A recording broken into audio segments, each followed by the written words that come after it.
Hello there, my very good friends. On today's wrestling news, a couple of Hall of Famers have just left WWE. A fan favourite is set for a huge push after WrestleMania. We have the latest update on WWE's plans for the Hall of Fame 2023. And I'll bring you the backstage update on Bray Wyatt potentially leaving WWE as well. I'm Adam Wilborn. I'm Andy Murray. And this is the news. The Bella Twins are no longer the Bella Twins and they are done with WWE. Yes, wow. There you go. That's today's lead story. So yesterday, the Bellas announced that they were no longer going by Nikki and Brie Bella. They were going by Nikki and Brie Garcia. So that's their maiden name. Fair play. They're both married and everything else, but that's their maiden name. This led to a bunch of people going, are they leaving WWE? Why are they dropping their stage name? It would be a really weird name, weird move for them to do that if they were still under contract, because that's the name that they rose to prominence under. But no, they're done. They're done with WWE, which is quite interesting, I think. People covered this. They've relaunched their podcast, the Nikki and Brie show, stating that they're starting a new chapter of their lives and their careers and everything else. They called it a difficult decision, but they knew that it was the right time to do this when the time came to renew their WWE contracts, and they are now done with the company outright. The Bella Twins, that book is closed. The Garcia Twins is the new thing. So they've been doing a bunch of different stuff here, there, and everywhere. They're very, very busy beyond wrestling, and they're successful beyond wrestling as well. So I don't necessarily think that this means they're going to suddenly show up in another company. Although they might. Who the heck knows? Garcia Twins are all elite. Hey, listen, Nikki Sawa throwing forearms with Jamie Hayter. It'd be pretty sick. It'd be pretty sick. I've been waiting for an opportunity to use this on the news. I'm so happy that we finally get to see this. I think it's David Bixenspan creation. Is it? Well I played. think so. It's great either way. Yes, so that's it. That's the story. I would imagine that they just want to use like a name that isn't a WWE creation in their endeavors elsewhere. But I wouldn't be against the Bellas the Garcias randomly showing up somewhere. It could be very interesting. Could be fun. I think you also shouldn't really be surprised by this either if they don't stick with wrestling. I think we always knew that they were, using it as a bit of a springboard to do a lot of other projects, of course, and this is obviously just a sign that they are, further moving away from potentially further moving away from their wrestling background to do whatever it is. Bars, they've done a show about bars or something like that. Good. Yeah, pubs. At least we'll always have Total Bellas. Yes, my favourite show. I've never watched an episode, but I did very much enjoy the Miz and Maurice parodying. That was excellent. Really good. And I don't know if it was Total Bellas or Total Divas, but the one where Nikki's there with John and he refuses to let her win at like beer pong or something. It's one of the most amazing pieces of television I've ever seen. He's such a self-serious man, isn't I love it. And obviously Daniel Bryan, just being like, I'm not doing this. What is this? Right. Story number 2, let me talk to you, because a fan favourite, see if you can guess, a fan favourite is set for a huge push after WrestleMania, and that fan favourite is also an office favourite, and that is The Rock. L.A. Knight. Okay. The Rock wears LA Knight pajamas, that's what I say. WrestlingNews.co reporting that Knight is set for a big push after WrestleMania. Higher-ups happy with his work and the extent to which he's getting over at live events. Yeah, we've had quite a few people actually send this to us on Twitter, at WhatCulture WWE, of just them filming the reaction to a let me talk to you, or whatever. And to be fair, WWE are not wrong. Strike while the iron is hot. Triple H wants to do more with the former Eli Drake after WrestleMania. No word on what that will entail. But obviously he worked Cody Rhodes on Monday Night's Raw, and that could potentially be a sign of things to come following WrestleMania. But WWE personnel also very happy with how he handled the creative hospital passed to him by being involved in a Bray Wyatt feud. Yeah. I'm not surprised by this. Of course his stuff is getting over. It's extremely catchy. It's like the common cold. It really You're is. right. Like, let me talk to you. All that stuff. Like, it's just... Obviously, right, he's very... he wears his influences on his sleeve, LA Knight. I think that's fair to say.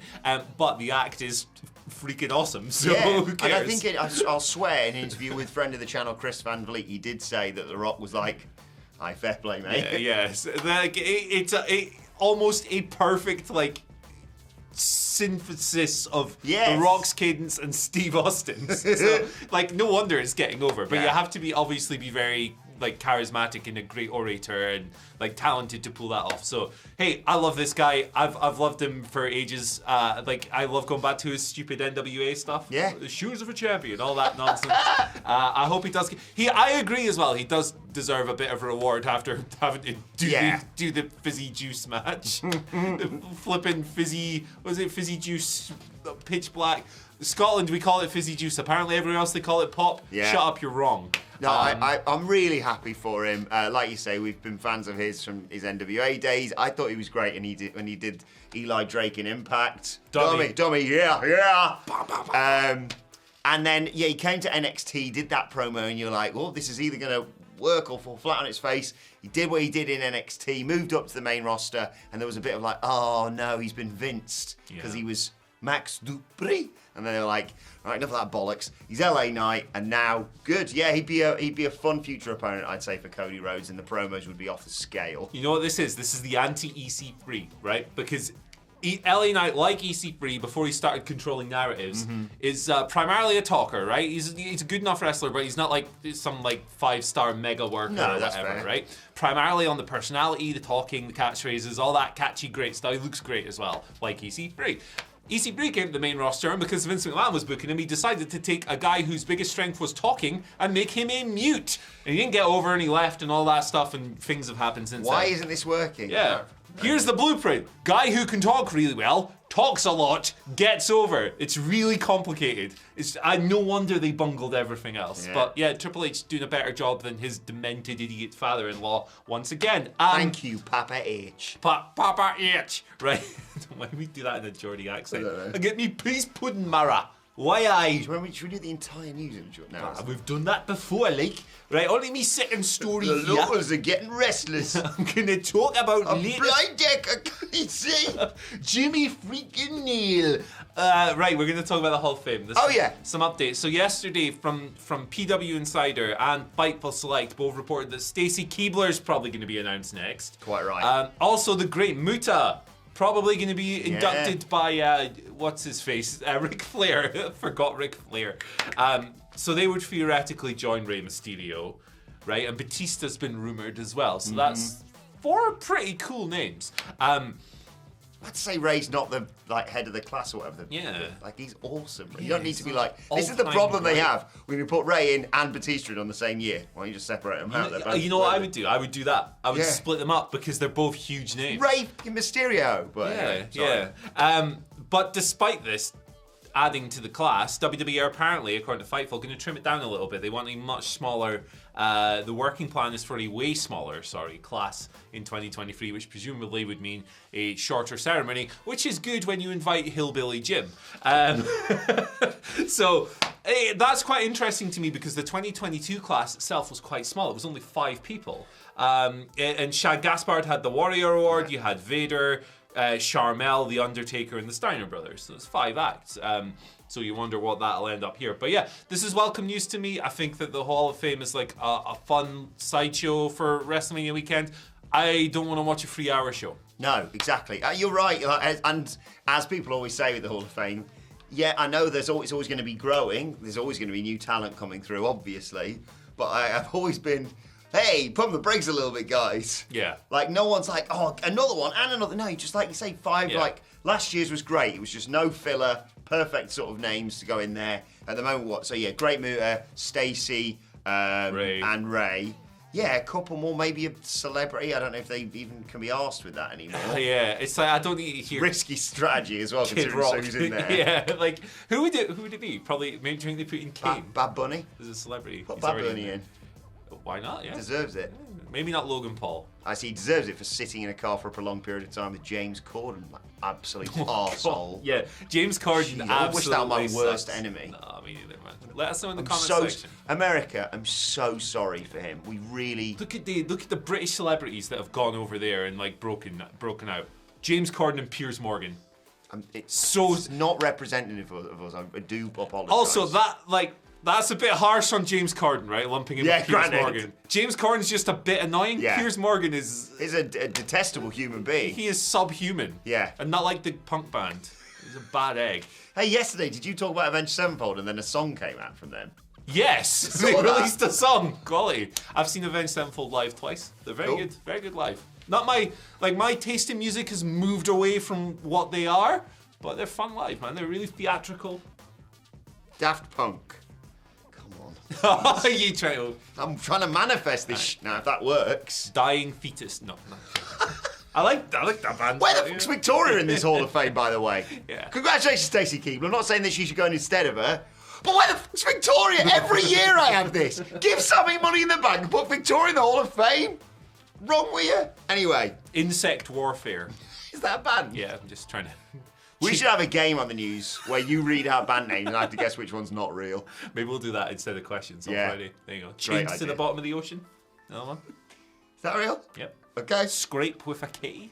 Is there any band with squirrel in their name? Squirrel. If there is, I don't know about it. We'll find out. But there was, I'm pretty sure there was a grindcore band that had a squirrel for a vocalist. What? No, it was a parrot. What? It was a parrot. It was called Hatebeak. I don't believe. It's like Hatebreed, but with a parrot. You ever heard of Hatebreed? No, of Satisfaction course. is the death of the it's fire, like so and so. perseverance. You said like it's like Red Hot Chili Peppers with a parrot. I'd be like, okay, I get where you're coming from. Yeah, man. Yeah, it's just like anal cunt. Yeah.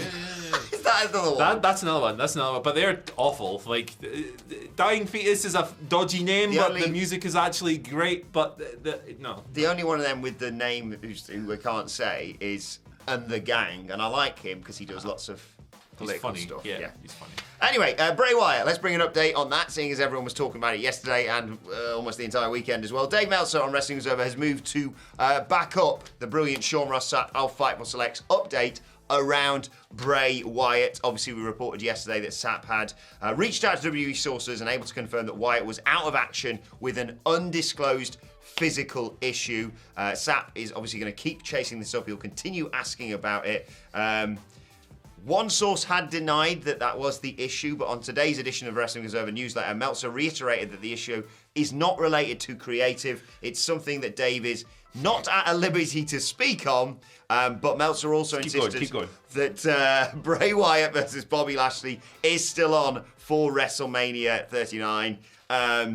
Which was intriguing because Lashley cast doubt on it when he tweeted, "I will be ready to fight on the biggest stage of them all. I don't care who it is. Somebody will feel the wrath of the Almighty." So potentially it's a physical issue that it sounds like that Bray Wyatt could get over in time for WrestleMania, which, considering it's about 2.5 weeks away, is going to be interesting.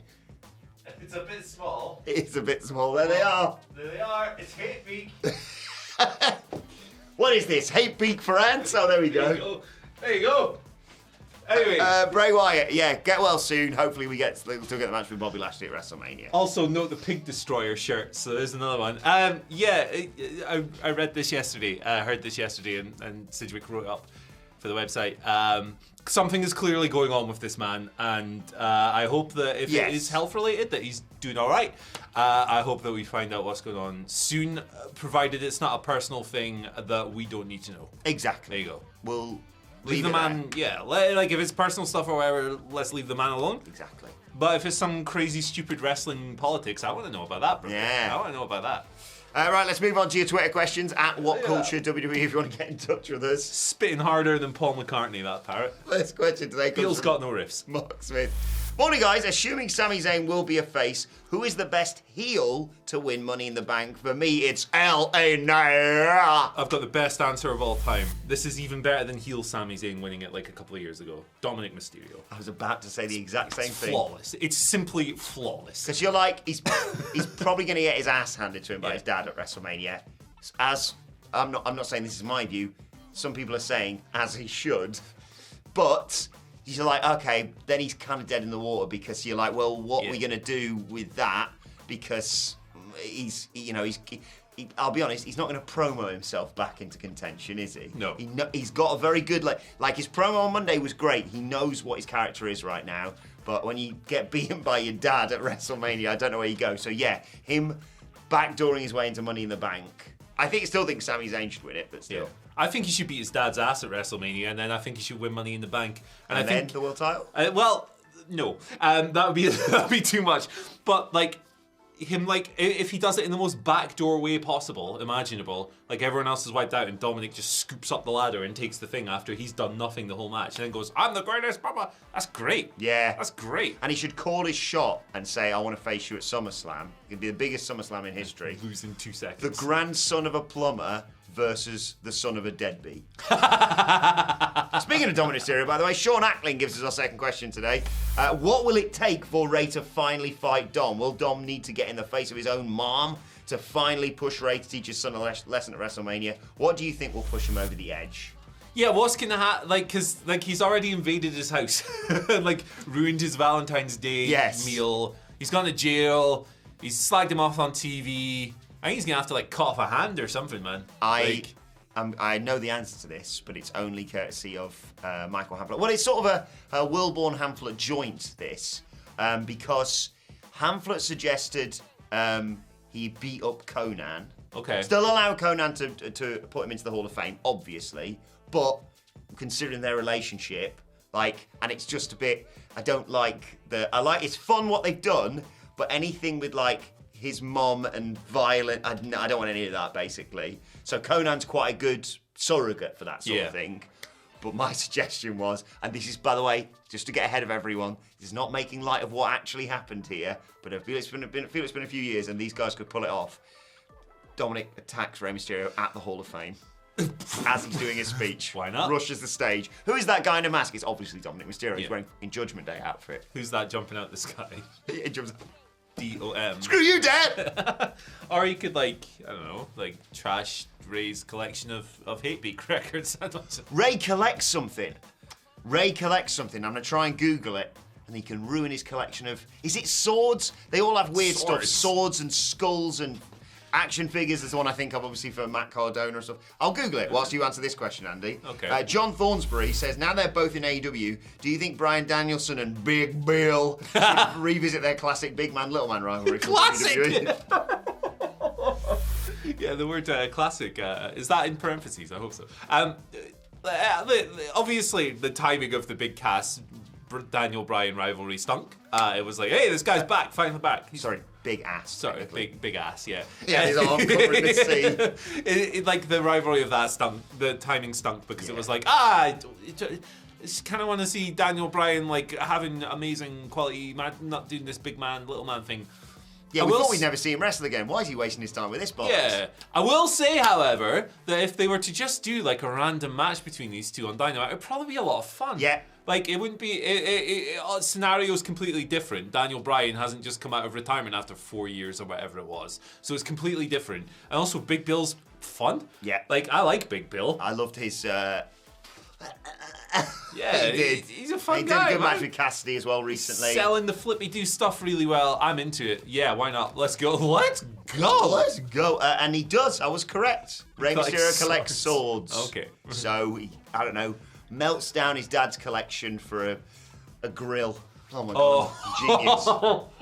I honestly scare myself sometimes with how smart I am. You can't bottle this and sell it. If you could, we'd be billionaires. Right, let's move on to today's and finally, and it's a bit of a belated one considering I've just realised this tweet came out yesterday. What is this video today? But this is just something nice. Shout out to Shay at Women's Wrestling 17, who tweeted, this is absolutely incredible. Bianca Belair has officially become the longest reigning black world champion, male or female, in WWE history. I mean, it's just the tweet. There it is. I just think that's awesome. I saw this as well, yeah. I think, was it MVP that she beat? Yes. Yeah. So that's cool, like, because that had obviously been standing for a long ass time. Yeah, Bianca Belair's awesome. Like, she deserves accolades like this. I think she has the potential to be like this era's, like, obviously Roman Reigns is a different animal, but like this era's kind of John Cena, kind of baby face of the company, ambassador, great wrestling personality across all medias and stuff. I think she has that in her, and I think she's awesome. I love her big matches. Yeah, and despite WWE's insistence on ruining feuds for her, building up to WrestleMania, she doesn't miss, does she? I mean, look at this Asuka feud. What is going on there? It's like, I'm playing mind games by looking at you in the ring. It's rubbish. Some goo. But the match is going to kick ass. Yeah. So. 300, I suppose technically now, 345 days she's been champion. If she hits 399, she'll surpass Becky and become the longest Raw Women's Champion in history. I think she should. I'd surreptitiously give her a bit of a mania streak. She lost at WrestleMania, and I realise as I say that. I don't know. I don't think so. She's got I don't think so. There you go. Got a growing run of amazing matches. Yeah, as exactly. well. So, and a lot of those Undertaker streak matches were kind of crap. Yeah. So she's not gonna have 21 wins at WrestleMania, but like Saw Nathan Jones on something I was watching the other day. He's like a stuntman or something now. Yeah. Like he was in Thor, wasn't he? yeah, the Colossus of Boggle Road. That's his. That was his nickname. Is that another band? Okay, fair enough. It might as well be. Right, let us know your thoughts on that, and let us know some weird band names that Andy can use on the news on Friday. They don't need to tell me, brother. I'll just load up the Spotify, you know. In the comment section below, like, share, subscribe to WhatCulture Wrestling, wherever you get your podcasts from. For daily wrestling podcasts, myself and the Dudley Boys sitting down to review the show formerly known as NXT 2.0. A little bit later on today, and preview AEW Dynamite. As well as that, at WhatCulture WWE for all your Twitter questions and all the usual good stuff. You can follow Andy on Twitter at. Before that, you know what? One that just popped into my head. There was a band called You Slut, and they had an album called Medium Bastard. Very good. That is quite good. I'll give them that. What's going on there? Yeah, follow me on Twitter at Andy H. Murray. The H stands for Hoop36. Wow. Hoop Laden. Catching WrestleMania up. It is, man. You can follow me at Twitter at I'm Adam gonna do Wilborn. 69 of those and then stop it because that's nice. Adam Wilborn at WhatCulture WWE for all of us. But for now, my thanks to Andy Murray. To what were these called? The parrot ones? Well, the eel's here now. So. What the hell? What's the parrot lads called? Hate Beak. Thanks to Hate Beak. Thank you Beak. for joining us. Yep. And we'll see you soon.